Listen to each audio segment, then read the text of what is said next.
about all the activity we have going on by visiting our website, coneyisland.com. When you're there, I hope you will notice that Coney Island USA is a 36-year-old not-for-profit arts organization, and hope that you'll not only attend programs, but consider making a tax-deductible charitable contribution. Maxim Gorky, the famous Russian writer and angry young man, visited Coney Island at the turn of the previous century. He did not like it very much, but he is a writer of great reputation, and I hope you will be very entertained by his sarcasm and his criticism. I'm sure you will not be bored.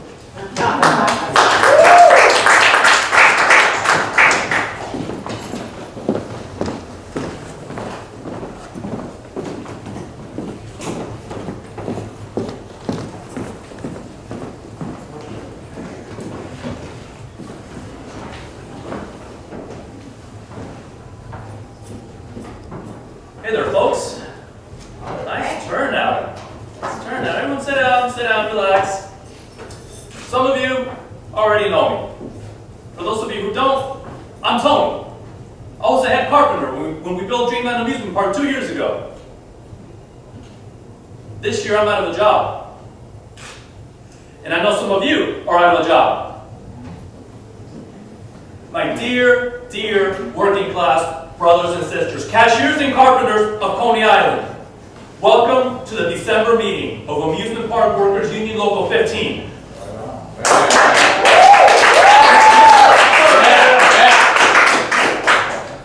It warms my heart to see such a strong turnout in frigid December.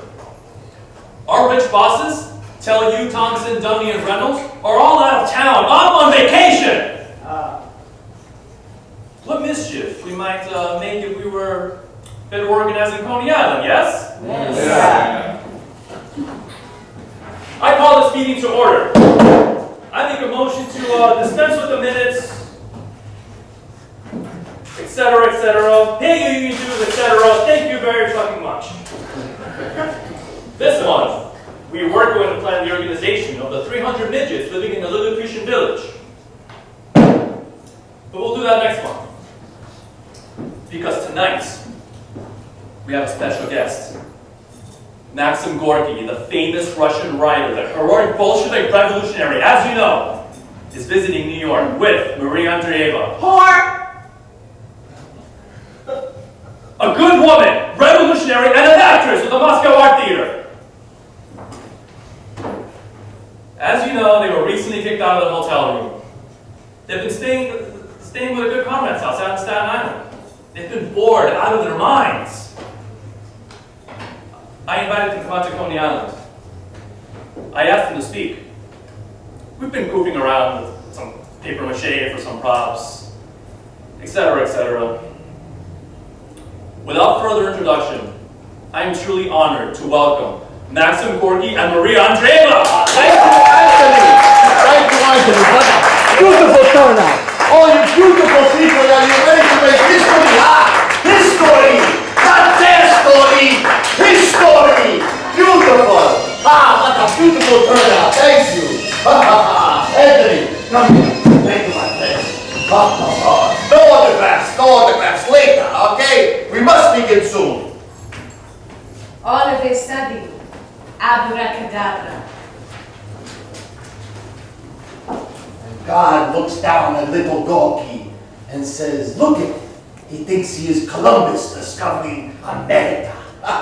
When night falls, a fantastic city of fire rises from the ocean and reaches for the sky.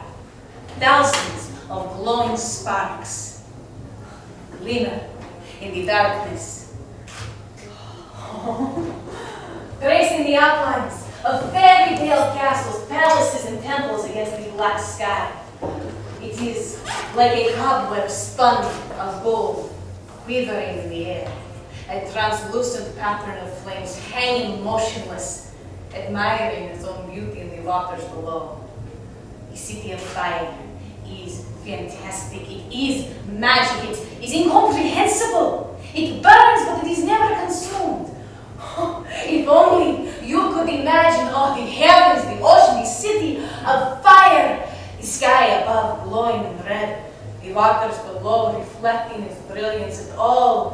merges, it all blends, it all melts into a fantastic cauldron of rich molten gold.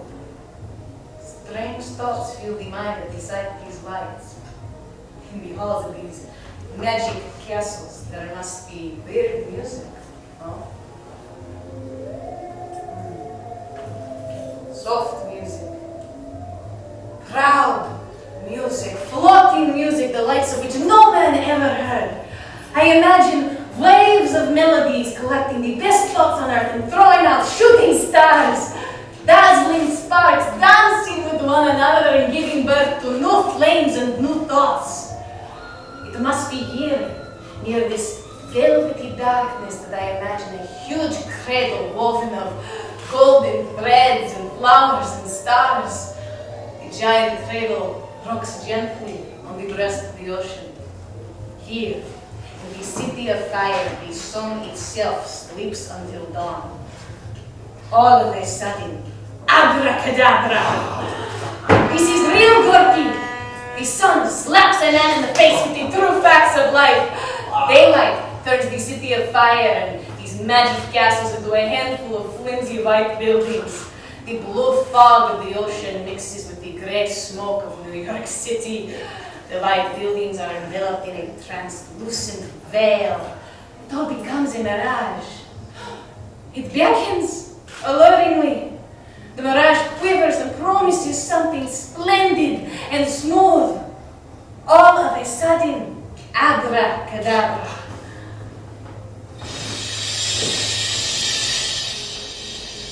I hear a hum in the background. The city sounds fill the air with a loud, hungry roar. It is a raucous noise. It agitates both the air and the soul, the endless bellow of industrial iron, the ugly sound of New York, the cold, crushing sound of life after life being ground down by the power of gold, the cold, cynical whistle, the yellow devil. This is the sound that chases people away from the earth befouled by the stinking body of the city. And so the American people run, and they flee to the beach by the sea where they have built themselves beautiful white buildings that promise them rest, that promise them peace. God, nothing! You get treated like shit, people! Wake up! You're slaves! You're being treated like dirt on your shoulders! I love you. I love you. Please, George. Don't. Please, I love you.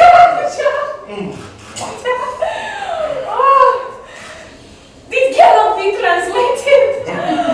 I am seized with a desire. Oh, he is seized with a desire. We are seized with a desire.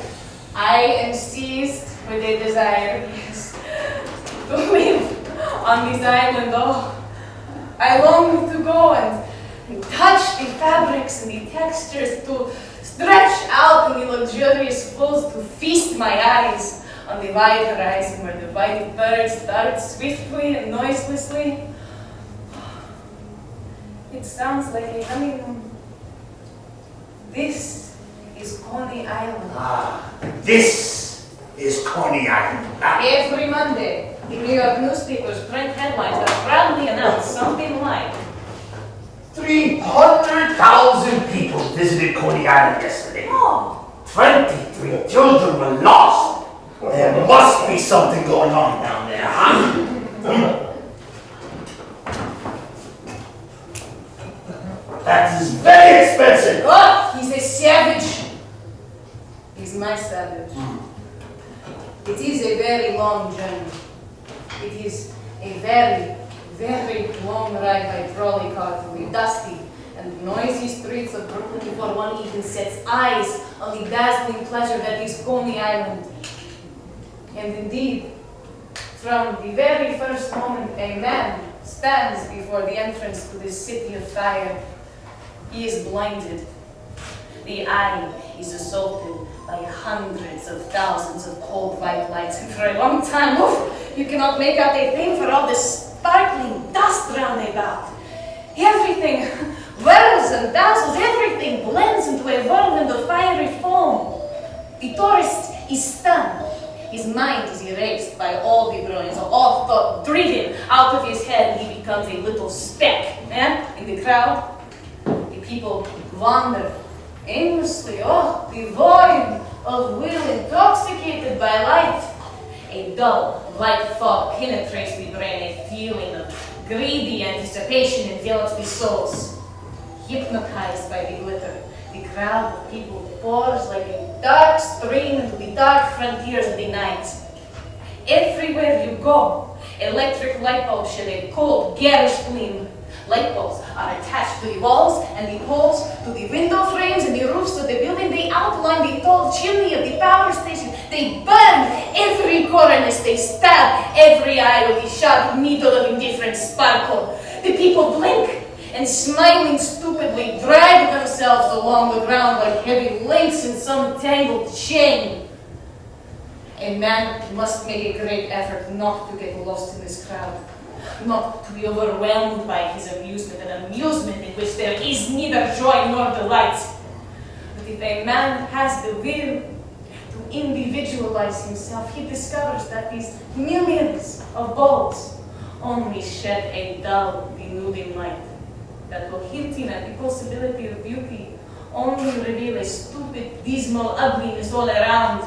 This magic city, this green one from afar is revealed to be nothing more but a jumble of straight lines and wood, a cheap, hastily constructed dollhouse for the amusement of children. There is only an ugly variety among these many white buildings, and not one of them has even a suggestion of beauty. They are all built out of wood. They're all smeared over with the same peeling white paint, which gives them all the appearance of suffering from the same skin disease, no? The tallest towers and the low colonnades stretch in two deadly even lines, insipidly pressing upon one another. Everything is stripped naked and robed in the impartial glare of the lights. The glare, it is everywhere, and there are no shadows.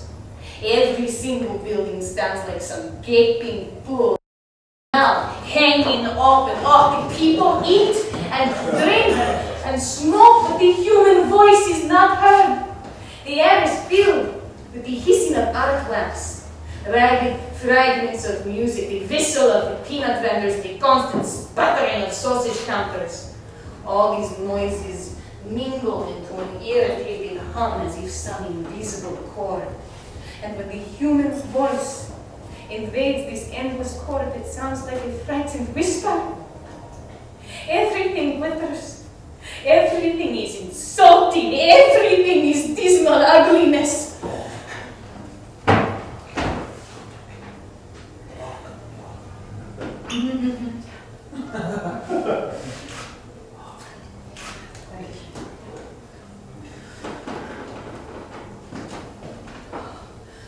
The soul is seized by a desire for a living, beautiful fire, a sublime flame that would deliver this crowd from their slavery to the dazzling boredom that deafens their ears and dazzles their eyes.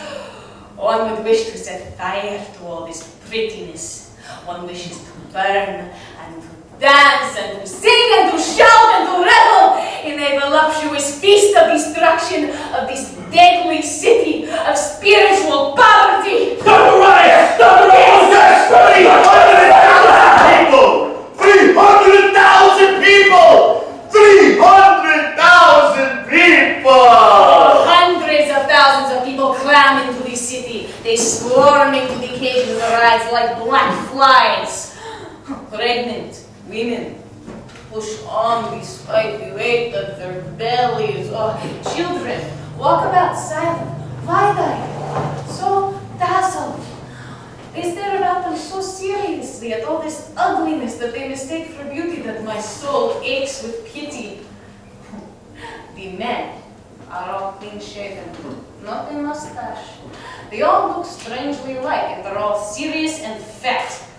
Most of the men bring their wives and children along, no? They consider themselves benefactors for the family, for they provide them not only with bread, but also take them out to see the magnificent shows. The men themselves enjoy all the glitter, but they are far too serious to crack a smile, no? They keep their thin lips pressed together. Oh, they frown and squint with the air of person who cannot be impressed. Yet behind this mask of the man who has seen it all, we feel the burning desire to taste all the pleasures the town has to offer. And so these serious men, these benefactors to their families, oh, they climb up onto the back of merry-go-round horses. Oh, hello, honey. Carved elephants and swing their feet and dangle their legs in the excited anticipation found in the wild pleasure of flying over the rails. With a loud whoop, a ride will swing them up to the top, and with a whistle drop them down again and whirl through the air. This particular bumpy journey completed, the men stretched their skin tight on their faces again and moved the family on to sample new pleasures. The rides are without end. There, at the top of an iron tower, two long white wings flap slowly up and then down. At the end of each wing hangs a cage. And in these cages are people. When the wing soars heavenly skyward, all the faces of the people in the cage grow painfully serious. With identical, frightened expression, they stare in wide-eyed silence as the earth shrinks beneath them. When the wing flaps slowly down again, all the faces blossom into smiles. Oh, they're always joyful squeals of delight.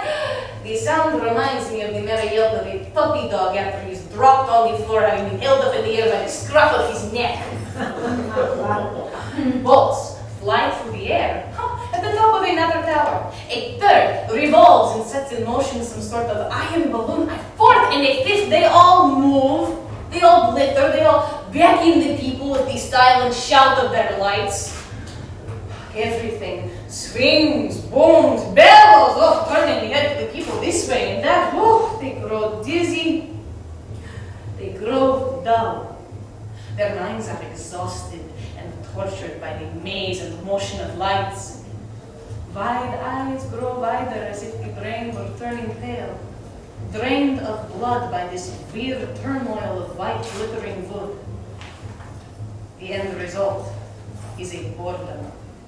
The boredom that crawls out from under a rock of self-disgust and whirls about in a slow circle of agony.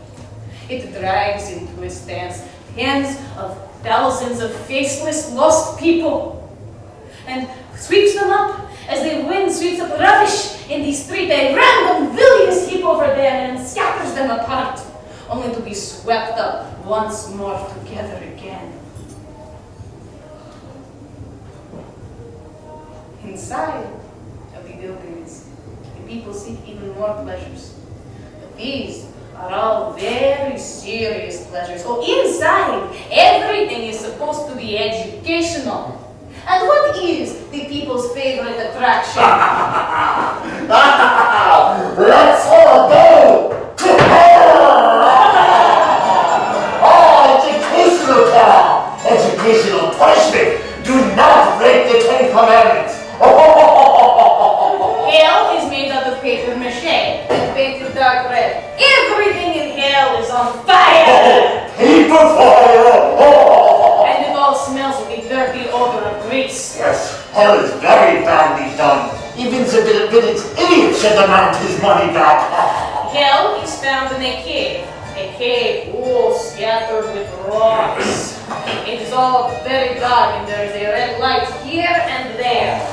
And on the biggest rock sits Satan, He's wearing scarlet plates, He's contorting his face into grimaces, He is rubbing his hands like a man who just got off a good business deal. I am thinking, it must be very uncomfortable sitting on that paper wrap, That is cracking and bending beneath him. But Satan, he is a good actor. He pretends not to notice. He concentrates on his band of devils beneath him, ready to terrorize the sinners, Over here is a young woman who has just bought herself a new hat. It's perfectly fine, do not worry. She admires herself in the mirror. A couple of small, but apparently very horny devil sneak up behind her and seize her by the arms. She cries out, "Oh, help me! Help me!" Oh, but it's too late! The devils throw her through a trapdoor in the floor and she slides down and shoots into a pit in the middle of the cave. The young girl, along with her mirror and new hat, all burn in hell. A young man drinks a glass of whiskey. And those little devils grab the drinking man, and down he goes through another trapdoor in the stage.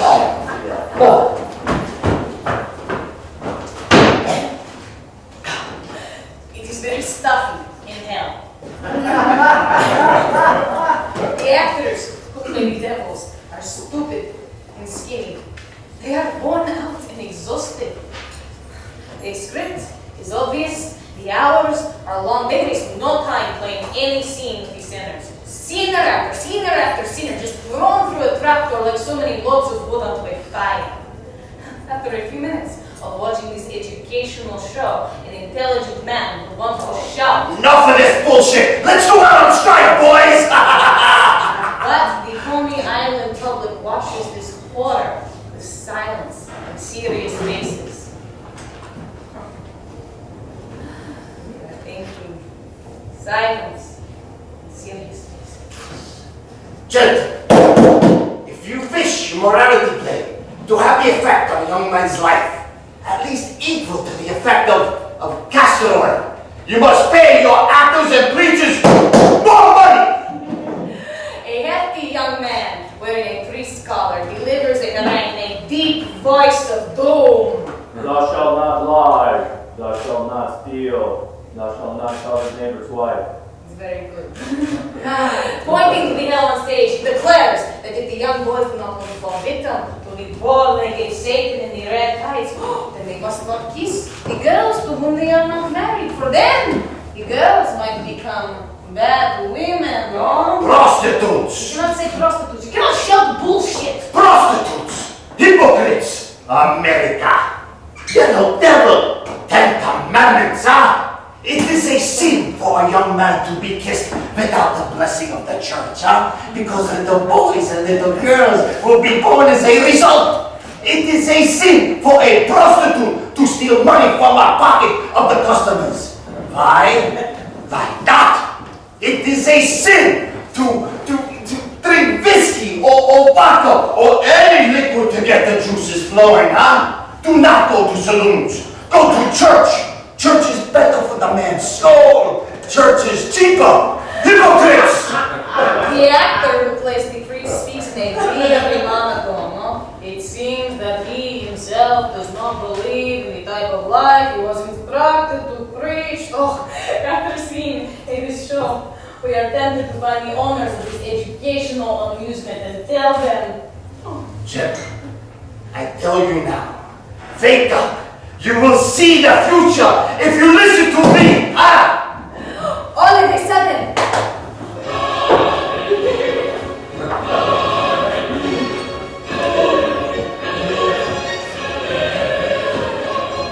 at the end of this terrible performance, a disgustingly handsome angel appears at the back of the cave, strung upon a wire. It be not a wire. He's fine. It moves through the air across the entire cave with a wooden trumpet clenched between his teeth, pasted over with gilt paper. Catching sight of the angel, Satan dives like a fish into the pit of the sinners, huh? A loud clash is heard. Boulders roll down upon each other. The actors who play devils, they run off as fast as they can for a coffee break, huh? The curtain falls. The audience stands and they leave. A few, the brave ones, they stay. They could laugh. But the majority of them are very serious, huh? Perhaps they are thinking, if hell is so bad, maybe it isn't worth sinning, huh? We move on. In the next building we are shown the world beyond the grave. Ooh. Badly dressed ghosts wander around aimlessly, huh? You may wink at them, but do not touch, huh? Some of these ghosts have very bad colors. Some of them chew tobacco and spit yellow saliva. Some are clearly suffering from rheumatism, huh?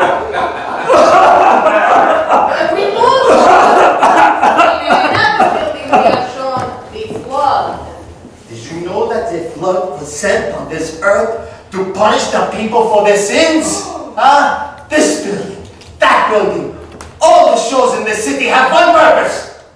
To instruct the people that they will be punished for their sins after death, huh? To teach them to live humble and meek.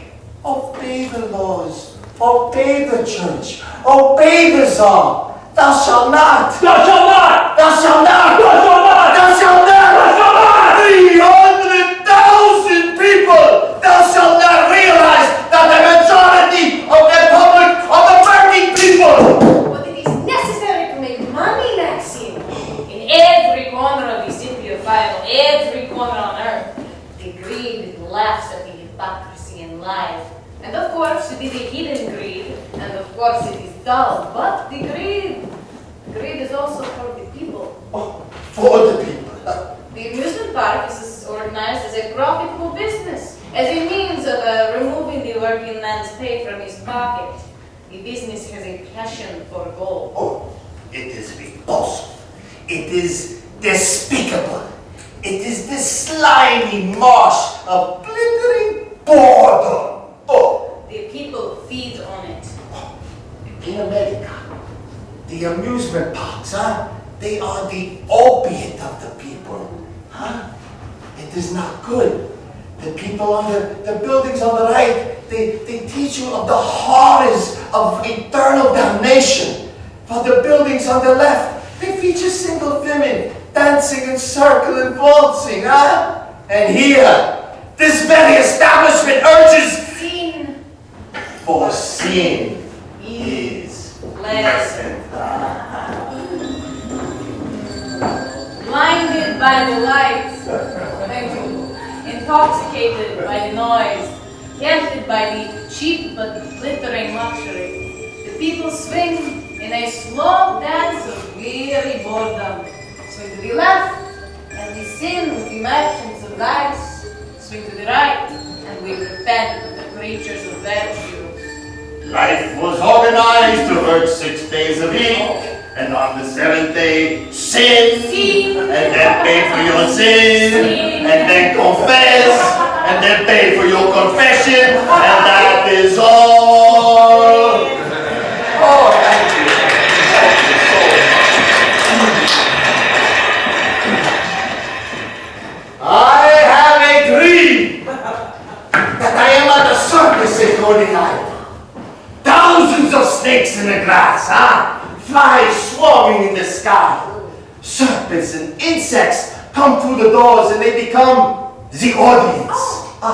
It is dream. Please excuse, huh? Before the show, the audience loiters outside in front of the animal cages, huh? They spit and chew tobacco, too. Oh, music, ringmaster, spotlight, the gorgeous Russian actress, Maria Andreeva, she plays a strong lion theme, huh? With chair, with whip, and with gun. In Gorky's dream, Gorky is big Indian tiger, snorting and roaring, teeth gnashing, paws slashing, ready to leap into the air and sink his claws into the flesh of Andrea with her whip, to tear her to pieces, to destroy her. The audience is waiting. It wants to see blood, huh? It is waiting for blood. But is it out of vengeance or out of curiosity, huh? The audience desires blood. But the audience is afraid. It both wants it and does not want it. And that is the struggle within. The audience has a pretty good time, and the audience lives. Andrea cracks her whip and screams like a mad woman. Gorky retreats into the back of his cage. He is sweating and relieved that in his dream he has survived. He smiles and bows as to an idol. The audience shouts and claps and sighs. But is it relief or is it regret, huh? The audience slips into the slimy marsh of boredom. In Gorky's dream, Gorky has to go to the bathroom. He drank too much. He'll be back. Wouldn't it be comic relief to see a grunt come rolling along? dancing with a funny face. Oh. Happy because he is drunk and sincerely wishing the same good from the bottom of his heart. Merry Hanukkah, everybody! Happy Christmas! Have you been a good boy, huh? You don't look like a good boy! I will change, I will bring you presents, huh? I am a Santa Claus, huh? And I have my baton over the crowd. The band is playing and the music is very bad. The musicians are worn and tired, huh? I grab a tuba from the musician's hand and I blast a long, loud sound that all the insects, all the serpents, they run away from the prison for my vile sound. Oh! Not far from the orchestra is the cage with the bears. One bear in particular, a fat brown bear with crafty little eyes. He sits in the middle of the cage, shaking his head as if he is thinking, I can only believe this is rational if I am shown that it has been deliberately arranged in order to blind, deafen, and deform the people. Of course, if that is the case, the means justify the ends. But if not, the people seriously come here to be amused. I have lost my faith in the mental sanity of 300,000 people.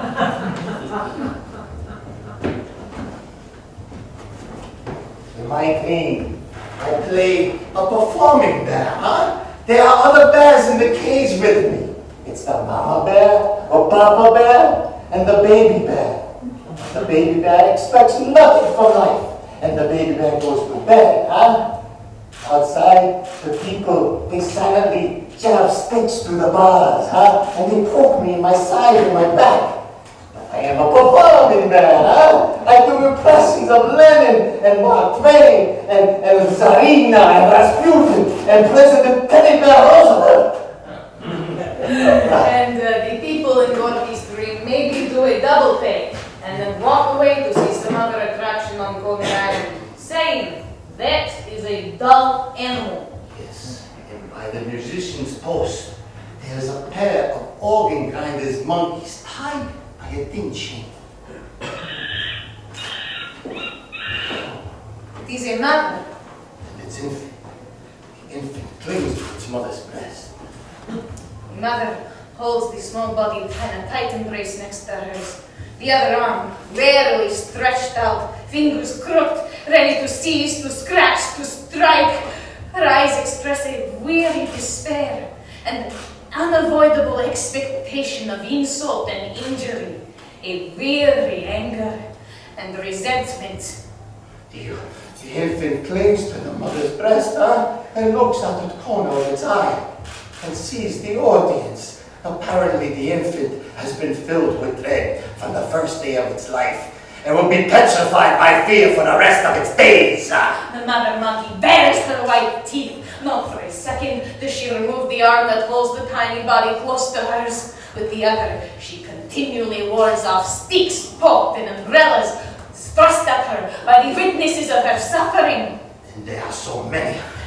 These white-skinned savages, men and women, they find it so frightfully amusing the way the mother defends its child from the blows. There are so many of them, and they are all anxious to pinch and to strike, to pull the monkey's tail or to jerk the metal chain around their neck, but we cannot manage them all. He's a musician, and every now and then he turns his brass bellow of a trumpet towards the monkeys and overwhelms us with the sound, We move back because we were scared, and the monkeys, the audience seems very happy and they nod to the musician in approval. A minute later, he repeats his performance. There are women among the spectators. Some of them mothers, no doubt, but not one of them utters a word of protest against this cruel fun. They enjoy it. The torments, the mother monkey, and the vile horror of the child. Next to the monkeys, and the lions and the bears is the cage of the elephant, an elderly gentleman. And being a wise and sensible animal, he is thinking, Of course, this is the scum that has been swept up by the slimy broom of boredom, I hear they even They even mock their own prophets, so I heard the old elephant say. But I feel sorry for the monkey anyway, huh? There is no solace for the monkey. I even heard that these human beings, they rip each other to pieces like hyenas. Disgusting. But that is no solace for the lonely human, huh? For the pig, for the animals. Forgive them! They don't know what they do! Oh, bon voyage. Dos montañas, the boat is leaving. And not so suddenly. Abracadabra. Look, tens of thousands of people with gray eyes, colorless, creeping along with the ragged clothes of the beggar. Let's go. There was one thing good for a man like me in the city of fire, huh? You could drink in hatred to your soul's content. Hatred, my friends.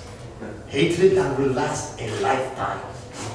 Hatred for the power of stupidity.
I didn't even realize, they told me it's coming to book a museum. It was great.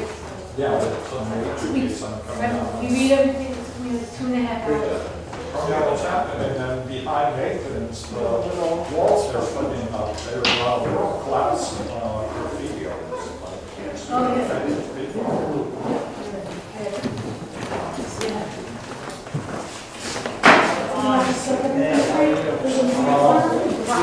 Yes, we do.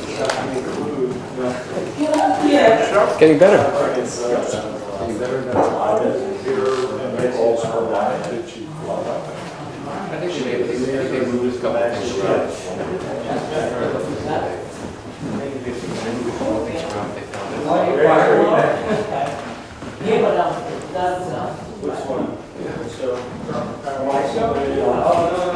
Press back makes a bit of a difference, and we have a lead we're going tomorrow. We'll see what it does for next week.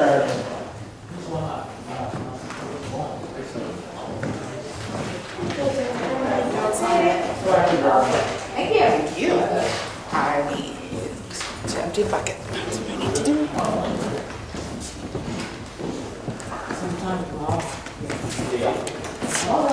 Walk and then on Sunday at 6 o'clock. I thought he was one of the athletes. He is a wonderful athlete. my moments. He was a student of mine in New Jersey when I taught at Maurice University. 19 years, 18 years old. Yeah, look good from out there. Yeah. He looks it already on But he does a lot of acting on TV and lots of things, and at the Mermaid Parade, he's Uncle Sam on stage. So you well, so That's right, yes. who's you? As long as my legs can still be there. What? Thank you. I'm good, man. I got it. I think I got it. That's good. That's good. That's something. No problem. I didn't know you were doing something. Sorry.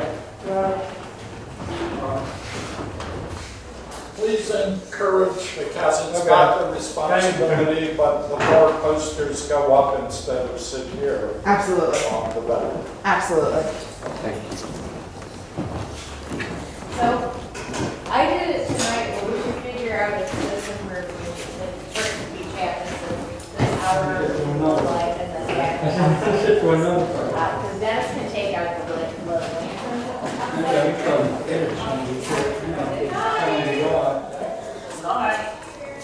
That fire effect is cool, actually, on the, You like that? That's what I was like. where's the projector, or you use his projector? Yeah, I'm using the regular projector. That works, it's one of the first times something like that's actually fucking works, I can see like a photograph. It was funny because I was like, I don't know how, we were gonna have mine, but we were doing a lot of work, and theirs fit perfect right there. What's that? Oh, yeah. My projector, I didn't know if this one would be in the right place, but the set one would be. No, that's right, because that's about where the screen is anyway, or just tilt it down a little bit, and that covers it.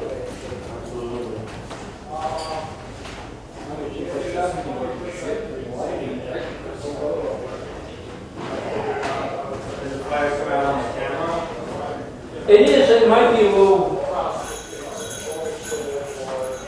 on the washed out, because I got it kind of overexposed, because they were all wearing black, I got it kind of overexposed so the light doesn't, I feel that the lights are.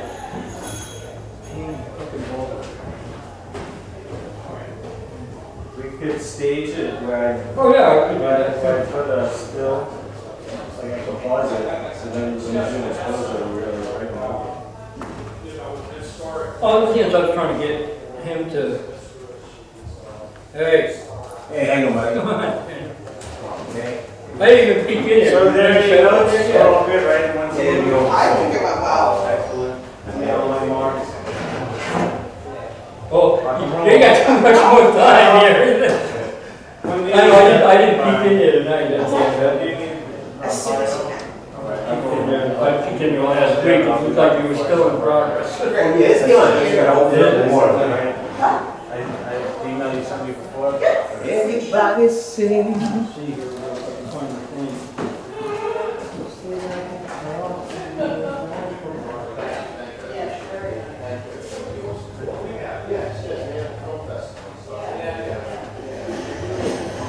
Gotta get some last year's pictures. Oh, yeah. I don't know, this weekend, I guess, I'll be more. Yeah, well, we will be at the same place at the same time. Oh, wait, and I gotta make sure I have my, tonight I actually left at home. Otherwise, it'd be right fucking in. Are you coming with any more shows yet? What? Are you coming with any more here, or is it going? I'll be around tomorrow. I mean, I'll be here. It's I'll closed. be here tomorrow. I'll make sure I bring my drive with I'm me. gonna be here like Yeah. early till, I've been coming out every day from like 10 o'clock till 2 Well, I o'clock got a in the picnic night. to go to before I get here tomorrow, but in the summer when we can do it. If not, I Cool. Sunday. How's it going?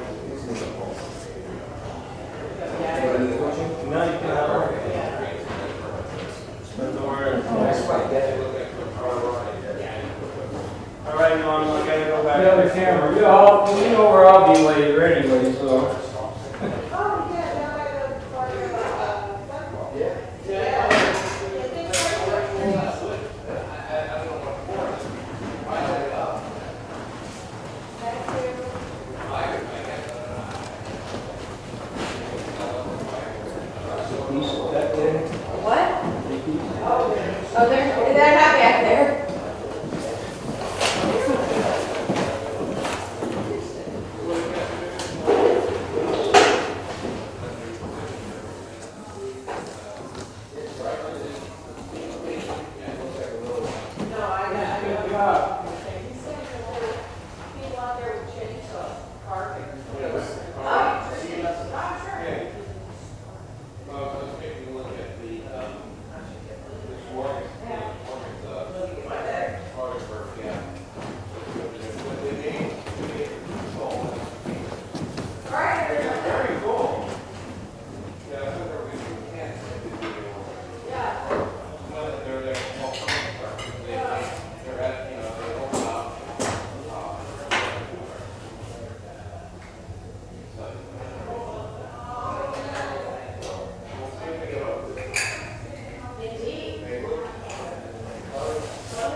Something to get old. Yeah.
No, I'm almost set striking.